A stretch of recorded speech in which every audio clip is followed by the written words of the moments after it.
You know what? Insurance Bros number 17. Number 17. I'm glad we're here. Anybody that caught our warm-up practice right before this. It's like deja vu. Deja vu all over again.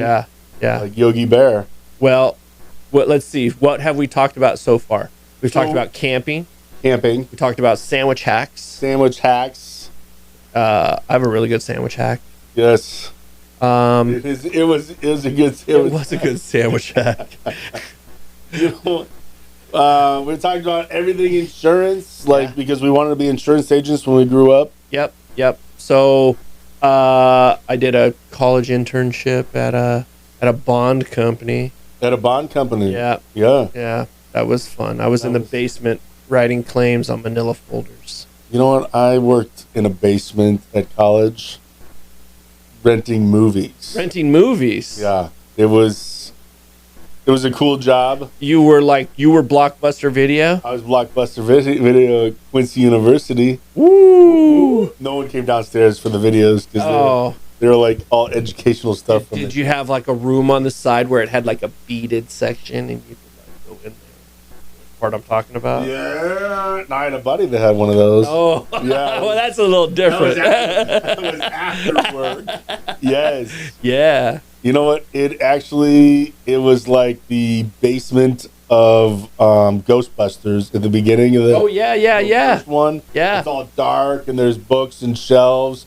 Like, it was always dark down there and it scared the bejesus out of me. Yeah. Because you'd hear noise and our whole campus was full of ghosts. So it was like, oh my gosh, they're back. Really? Yeah. It was creepy back then. We should talk about ghosts. That's really cool. Ghosts are always fun. Yeah. Okay, so let's talk about work comp. So, quick question. Yes. Workers' comp for assisted livings. Now, there's the Altex thing, and they're wondering, do you need workers' comp if you're a 1099 employee? Or if I'm an owner-operator and I'm just pulling a draw, do I need to have workers' comp on me? Or is there something I can do about that? So the short answer in that is no. So you don't need workers' comp. You do not need workers' comp if you do not have any W-2'd employees. So the state's saying I need workers' comp so I can have this Altex contract, but I don't have any employees. Right. So what do you do? So odds are you've got either a 1099 caregiver, or it's a family member, or it's just you and a spouse or something like that, right? Right. And so you don't have to maintain work comp if it's just a sole proprietor or somebody's just working on their own. But as soon as you hire a W-2'd employee, then yes, you absolutely need work comp. Now, I would say at this point, 90 to 95% of all of assisted living is hiring caregivers, outside caregivers that are coming into the home. Right. So at that point, then you really want to make sure, there's a few things that you can do. One, you could get a work comp policy that just to appease to have the Altix gods, so to speak, or the access gods. But in realistic terms, you don't need to have that. And all you need to do for a program like that is to create a letter that says, we do not have any employees. There's no employees that are working here, no W-2'd employees, and submit that, and that will be more than sufficient. The letter on like just paper, or should you put a letterhead? So it should be letterhead. Business letterhead. And so if you don't have business letterhead, the next best thing, like if you don't have a logo or anything like that, write the name of your house, type the name of your house on the top, put the address on there, maybe put the phone number on there, to whom it may concern. At this point, we do not have any W-2'd employees, therefore are not allowed to, or not required by the state of Arizona to maintain a work comp policy. If this were to change in the future, we certainly will procure a work comp policy. Nice. Thanks very much. And literally, that's it. Sign it, submit that, and that will be more than sufficient to handle anything that signed, sealed, delivered. That Access, Altix, even United Healthcare, any of those are requiring. And you got all that. Like if somebody asks, like, "Hey, can you help me write this letter? You can just Sure. send that over, the language? Absolutely. Perfect. Absolutely. If you want a copy of the letter, send me a text, shoot me an email. I'll send you over the email. That's awesome. Yeah. Nice. Let me ask you a question. Does workers' comp, it covers injuries at work? Yes. At work. What about deaths? If somebody dies at work, does workers' comp cover any of that? Yeah, absolutely. I mean, that would, if you got dead, then you're that's a pretty permanent injury, right? It's a pretty permanent injury. It's gonna definitely kick in, and there's certain requirements. If you have a death at the workplace, you've got to notify the state. You've got to the OSHA is more than likely going to get involved. That's not where I thought you were going to go with that question. I'll tell you where I thought you were going to go with it. But yeah, if there's a death, it will be treated as the same. What do you put on what? How much? This isn't a life insurance conversation, but what's the cost of of a life? I don't know, but I mean, everybody's different. It seriously does cover if you die. As far as I know, nobody's ever asked me that. I don't know. Wow, that's a good question. It is a good question. I mean, it's not a life insurance at that point. And life insurance would be kicking in if they had it, but workers' comp, I mean, they get hurt and then they die. Now, man, so now I really, I'm going to go back and research, and we can talk about that next week. But in the meantime, the logic of it says, yes, if they died at work, it means that they were more than likely injured. I mean, if you're typing and all of a sudden you just lurch forward and you're dead, but if you get hit by a truck, that's a lot different. Right. I mean, if you get in an accident and die. Where I thought you were going. Where was I going on that one? Where I thought you were going with that is what happens if you're off the clock? Like, what happens if you're on your way to work? So there's a few different scenarios. You're driving to work, but you haven't clocked in yet. Correct. So is workers' comp liable for that one? So odds are no.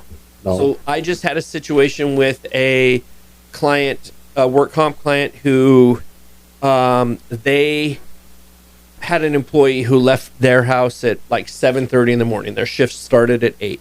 Yeah. Well, 7:45 they got into a traffic accident that was actually their own fault. So what do you do with that?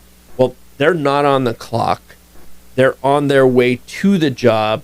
That is their responsibility. So that would not be a work comp claim at all. Let me ask you a little gray area on that one. If they're driving to work starts at 8, and they are running late, and it's now 8 o'clock, and they get into an accident, but they haven't clocked in. So let's remember, insurance companies are not on your side. You're not in good hands, and that lady in the blue apron hates you. So unless you are officially clocked in, then no, not at all. It doesn't matter if you're 45 minutes late for your shift. If you're not clocked in on that clock, then no, the employer is not responsible for that. But let's say when they might be. So I have another question on that one. Yeah, please go ahead. So for employers to cover themselves, the clock in from your phone thing, you don't want to. You want people to clock in from your phone, but in a radius close to your office, so they're not clocking in when they leave the house. Right. So then there's that a little bit of gray area there. Yeah. So the time doesn't start until you reach that first job. Now, obviously, everything is a little bit different, but in the case of like a caregiver traveling from their home to a site where they're going to give care to a patient, unless there's any predetermination of, hey, I pay you from 7:30 in the morning no matter what. Then you're not clocked in until you walk through that front door. That first that first time. The first time. So let's say in a situation, again, going back to where I thought you were going to go with that. Did I effectively answer your question? Yeah, I thought it was. I wanted to. I feel like I'm lighting things on fire and like spitting out sentence fragments here. Yeah, it was good. Little Tommy Boy reference. But let's talk about like if you show up for your shift and you're on time at 8 a.m. and now you've given all your care, all your companionship, everything, all like that. Now it's 10 a.m. and you've got to be across town at 10:30, and you leave at 10 on your way to that next destination, and you get into an accident. Odds are, unless there's something special about that contract to where you're only getting paid while you're working on that site, but if there's an employee, whether they're if they're a W-2'd employee working as a caregiver on your behalf and they're traveling in between and they got into an accident, yeah, that would be a work comp claim because they're on the clock. They're on the clock. Yeah. So there's some fine lines there, and then you might ask, well, what does that do with the auto insurance? Yeah, because it's not really, unless their car is insured by the company. Correct. So in a general liability situation, the owner, if somebody's going to be driving, whether that's for sales, whether that's for incidental, help me out here, incidental errands like going to the bank or the post office or something like that, they would be covered by hired and non-owned auto. But they must supply their own insurance. So go ahead. No.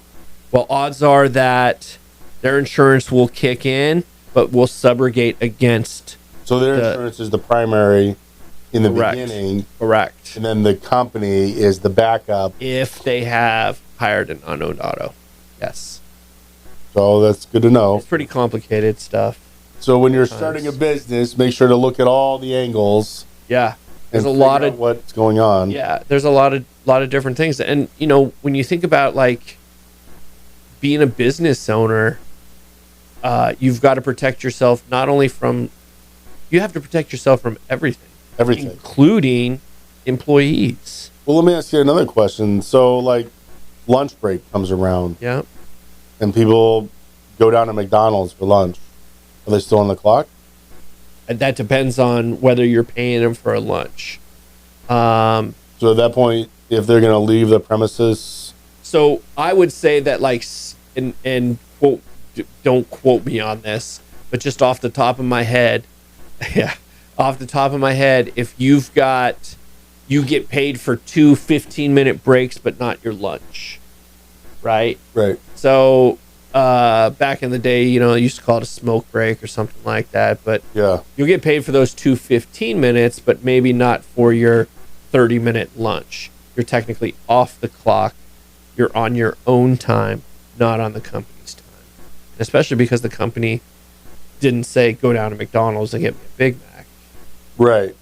Just as long as you don't tell that you're employed, you're good. Correct. Yeah. Now, if you send them down there, might be a little bit different. There's 1,000 different ways to skin that cat.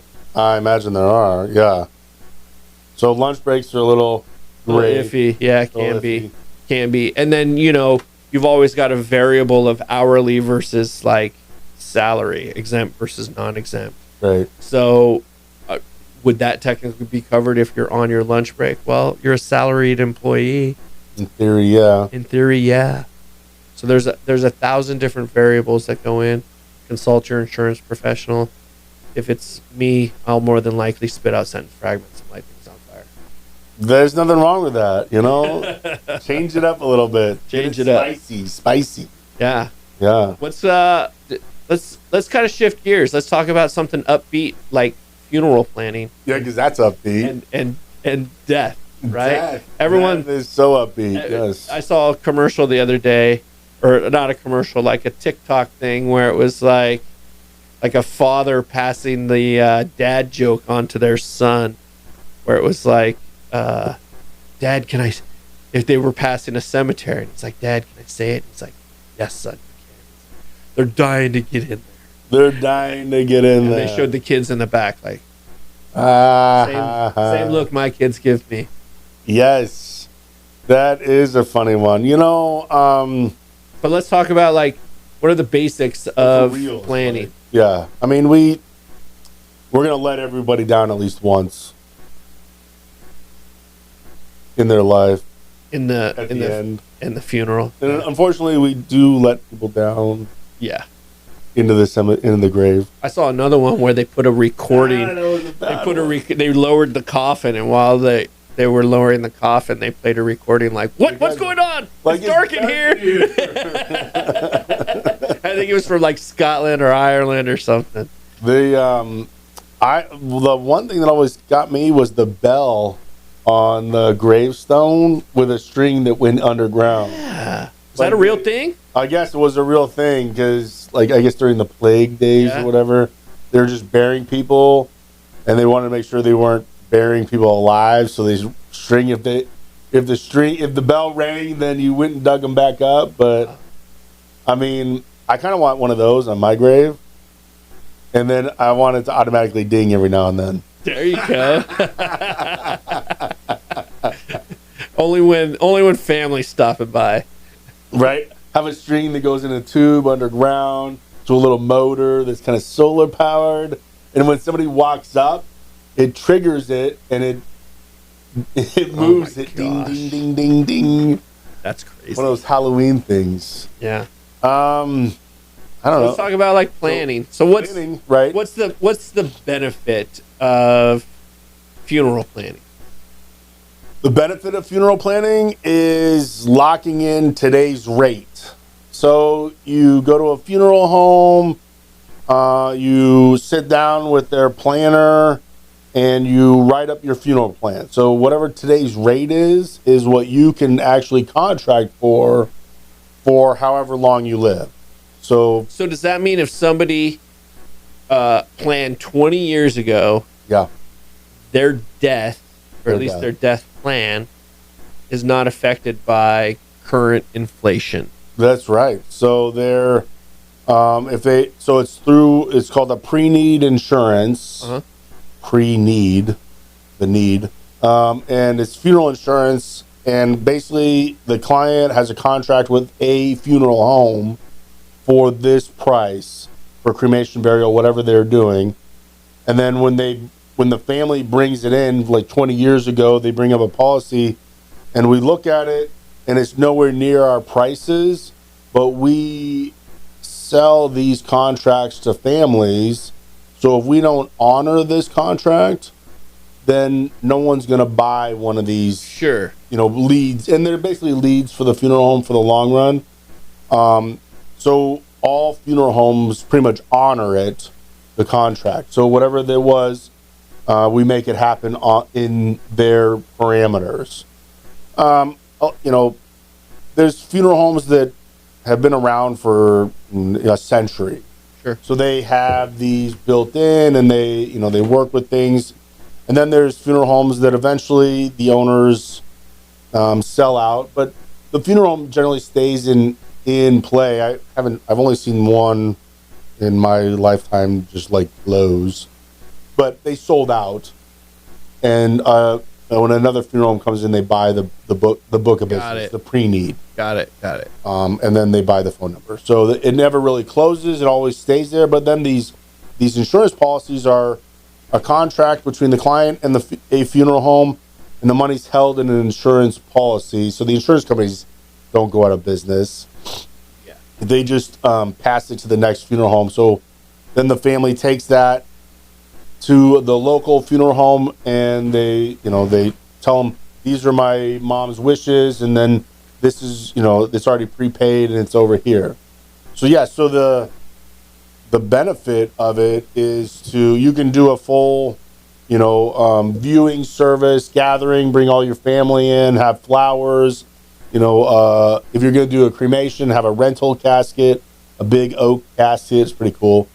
And then write it all up, write up everything you would want to have, for everybody to get together and tell stories like they do on TV. I'm like, that's the way to go. So people can come in and grieve in their own way. You should always do some kind of gathering service, regardless if you do it at the funeral home, a church, or at your house. You should always do something. But then you can write it all up and then price it out and then pay for it over, all at once or 3, 5, or 10 years. And then inside the insurance policy is like a life insurance, so it grows over time. So there's actually more money than when you started. But in theory, you have a contracted rate with the funeral home for this amount. So any money past that would actually go back to the family in the long run. Oh, wow. Yeah. So, I mean, even if you pay it over 10 years and you pay a little bit more in interest for that, the policy is going to be worth that in 20 years. Oh, sure, absolutely. You're going to get your money back, in theory. If you get buried like in a coffin. Not cremation. Yes. They put shoes on you? Yeah, sometimes. It depends. So when people pass, most of the time it's at a hospital, right? So you're in a gown. So people come to us in a gown or in a body bag in a gown. Okay. And when we do a funeral service, like a viewing service, the family brings in clothes so we can dress them. So we dress them in their clothes or their outfit. Sometimes people bring in shoes, sometimes they don't. So sometimes their feet are cold, sometimes they're not. I mean, it's just... So my dad was known for like cowboy boots. Like he had all these exotic cowboy boots. Yeah. And we ended up burying him without those cowboy boots. We were told... What? Well, we were told that socks were fine. So you can socks work, and it's kind of tough to put on shoes when your feet are, oh sure, bent in a certain direction. If your legs are swollen. Oh, right, your feet are swollen from whatever you passed from. I have another random question. Yeah. When you get cremated, are you wearing clothes? You wearing a gown?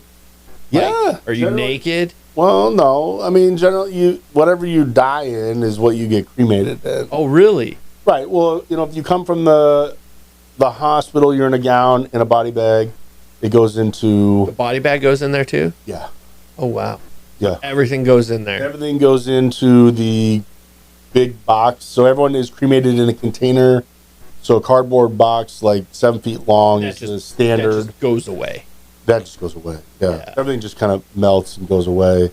Sometimes people buy a all wooden casket to cremate people in because it's more respectable than a cardboard box, but everyone's in a container, goes into the cremation unit. But yeah, whatever they die in, they come in. Some people bring in clothes and say, hey, can you dress them in this before you send them in? So we put their clothes on and stuff. And yeah, so the boots thing, I can definitely put boots on. It's kind of tough sometimes. Yeah. But we would generally just put them in the casket if they can't get them on. Okay. Shoes kind of thing. We put it with them in the casket. If we can't get the shoes on. What's the craziest thing you've seen go into a casket that isn't coming out? You know what? We have bottles of booze. Yeah. So like there's cultures that have like weekend parties, and everyone puts something in with them. Yeah. So a bottle of booze, flasks, money. Oh, jewelry. You gotta pay the boatman. You gotta pay 2 coins over the eyes, pay the boatman, yeah. Yeah. Just books, cards, knickknacks, other loved ones' ashes, like little bits of other people to go with maybe them. Maybe a pet, stuff like that. You can't put a live pet in there. You can't put a live pet in there, no, because they're not gonna make it. No, I don't know about that. I mean, we're not in the Egyptian times. Yeah. That's all I was kind of thinking of is. I've never. All right, everybody in the ground, everyone in the hole. Everybody get in. Everybody get in. And join. Yeah. No, none of that. Yeah, some their old pet ashes go with them and stuff. So it just depends on what the family wants to put in there to go with. Before the show, you and I were talking about like recycling motor oil.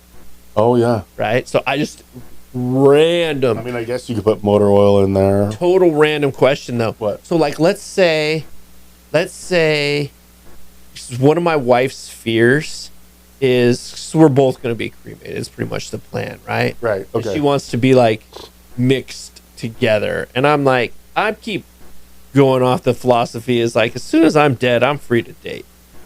But your ashes are gonna be mixed together forever. Yeah, dude. So you won't be able to tell who's who, right? No. But let's say in my great grandkids don't want me on their bookshelf. Right. What can there? But they're still human remains. Right.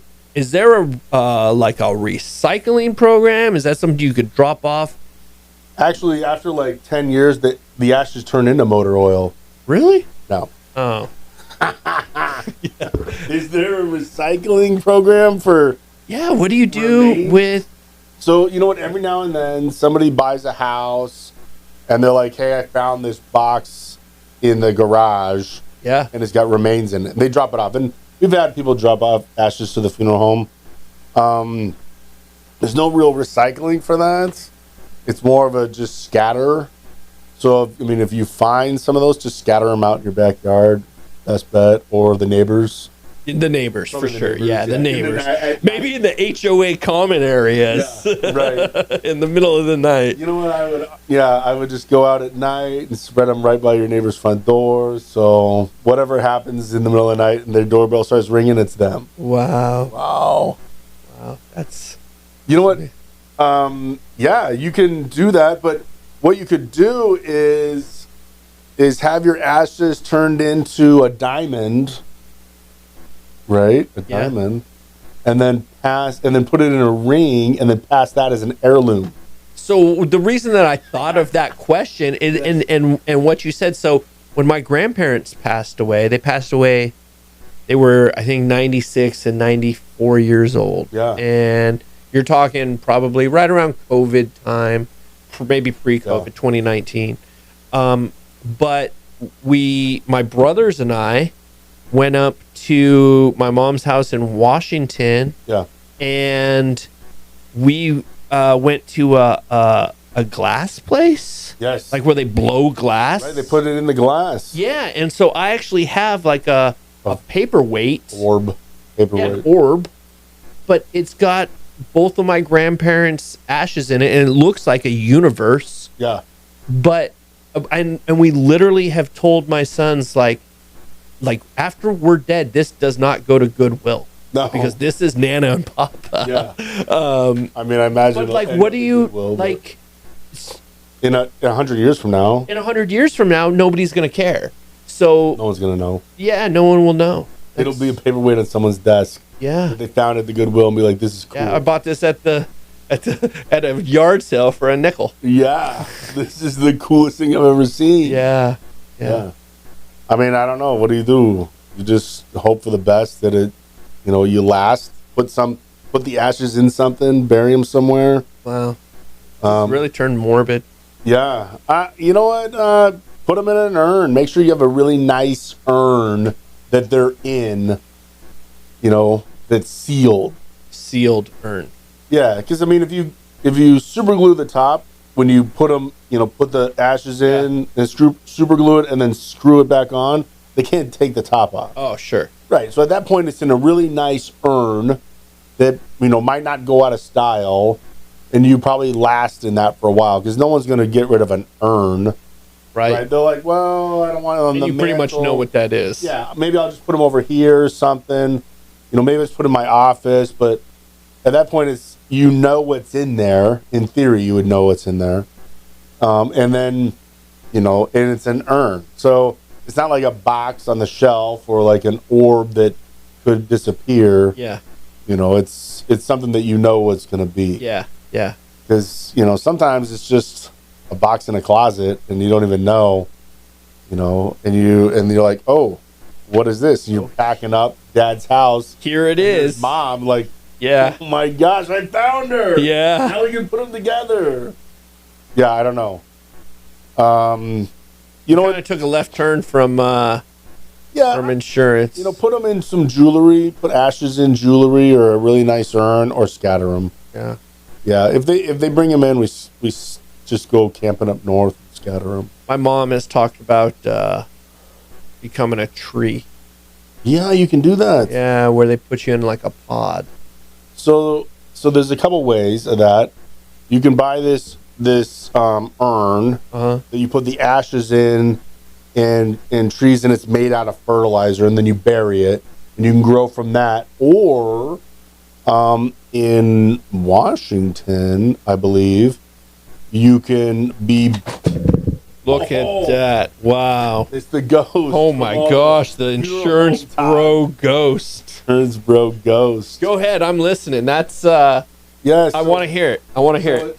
In Washington, you can actually they put you in like a burlap sack, like a pod, and then plant a tree kind of in it on the top, and they bury you under a tree, and the tree uses you as fertilizer to grow.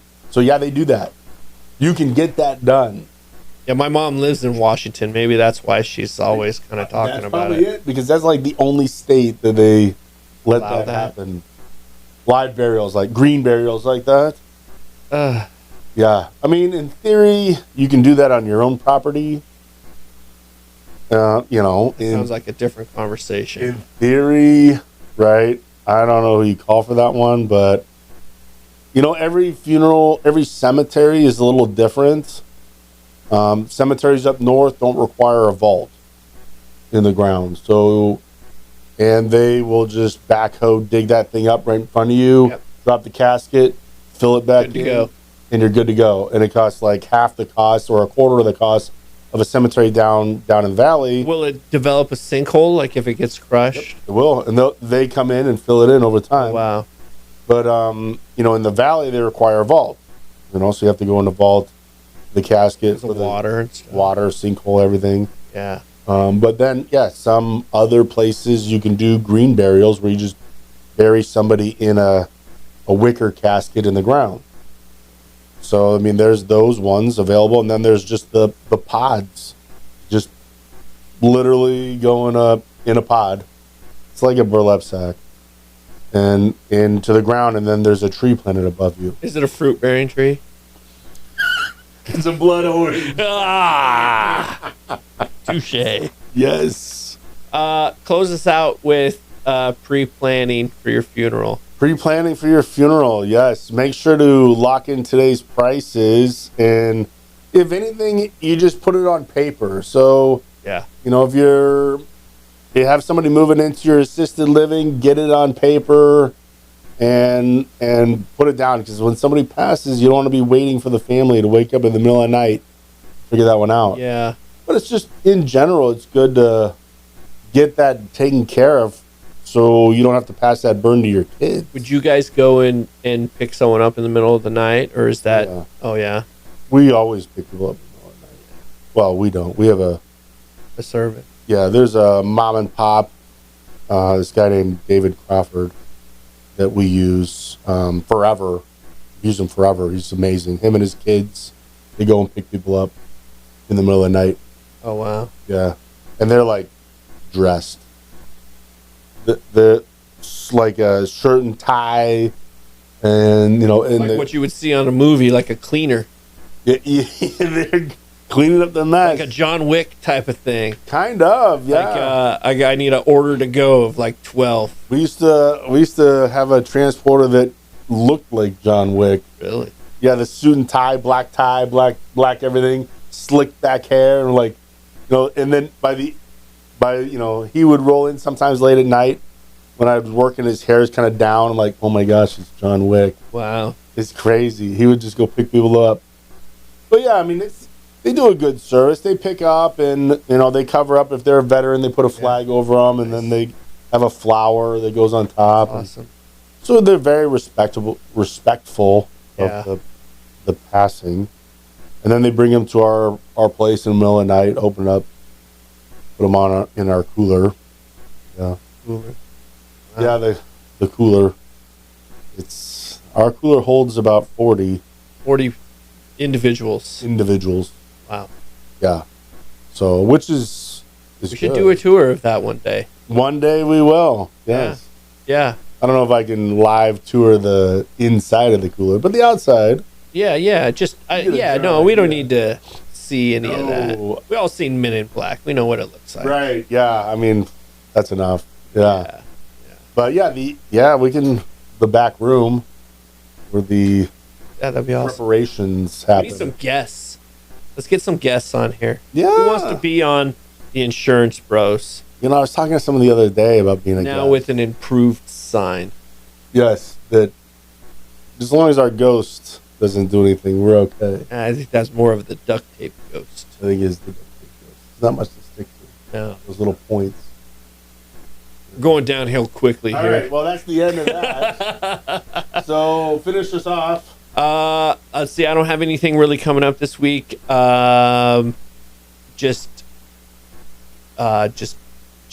nothing going on. Plug it away. Just keep going. All right. If you need anything, just give us a call. Yep. Medicare guy. Medicare.